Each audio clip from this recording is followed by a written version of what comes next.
বাংলাদেশটা উন্নত করতে হলে সমাজ এবং দেশ এবং গ্রাম উন্নত করতে হলে সঙ্গীত এবং সাংবাদিক মানবাধিকার তিনটা অনেক সুন্দর এবং ভালো করে যদি দায়িত্ব নিয়ে পালন করা যায় তাহলে ভালোভাবে দেশ আগাবে। আমার একটাই কথা, আমরা যারা সঙ্গীতে আছি বা সাংবাদিকতা করি, আমরা কিভাবে দেশটাকে আগানো যায় এই জন্য একটু চেষ্টা করা। তবে আমি আমার পক্ষ থেকে একটা দাবি করব, সকল শিল্পীদেরকে এবং সাংবাদিকদেরকে যেন তাদের ন্যায্য মূল্যটা দেওয়া হয়। কারণ আমি সঙ্গীতে আছি, আমি দেখছি সঙ্গীতের পাশাপাশি আমি বিজনেস করি ছোটখাটো, আল্লাহ ভালো রাখছেন। কিন্তু অনেক শিল্পী আছে শুধু সঙ্গীত নিয়ে চলে, তার তো সঙ্গীত না থাকলে চলে না। তবে আমি একটা বলবো, আমাদের দেশের প্রধানমন্ত্রী তারেক রহমান স্যার যেন আমাদের সঙ্গীতের দিকে এবং শিল্পীদের দিকে সুদৃষ্টি দেন, সাংবাদিকদের দিকে।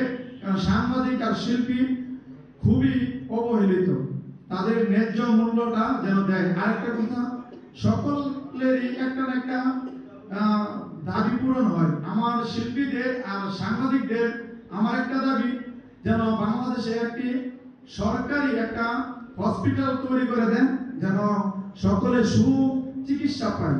অনেক সাংবাদিক অনেক শিল্পী সুচিকিৎসা পায় না। আজকে এই অনুষ্ঠানের মাধ্যমে আমি সকলের কাছে এবং দেশের প্রধানমন্ত্রীর কাছে আমার এবং সাংস্কৃতিক মন্ত্রী, স্বাস্থ্যমন্ত্রী, আমার নিজ এলাকা নরসিংদী সর্দার শাহকাজ হোসেন বকুল, ওনার কাছে আমার এই দাবি।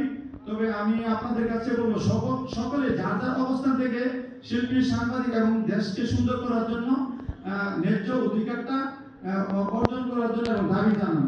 আমি আমার নরসিংদীর পক্ষ থেকে আপনাদেরকে শুভেচ্ছা এবং অভিনন্দন জানাই। আমি আমার নরসিংদীতে যে কোনো শিল্পী, সাংবাদিক যাবেন, কোনো প্রয়োজন লাগে আমি আপনাদের পাশে থাকবো। কারণ আমি সাংবাদিক হিসেবে, শিল্পী হিসেবে আপনাদেরকে যদি পাশে থেকে এবং দেশের জনগণের সেবা করতে পারি তাহলে জন্য।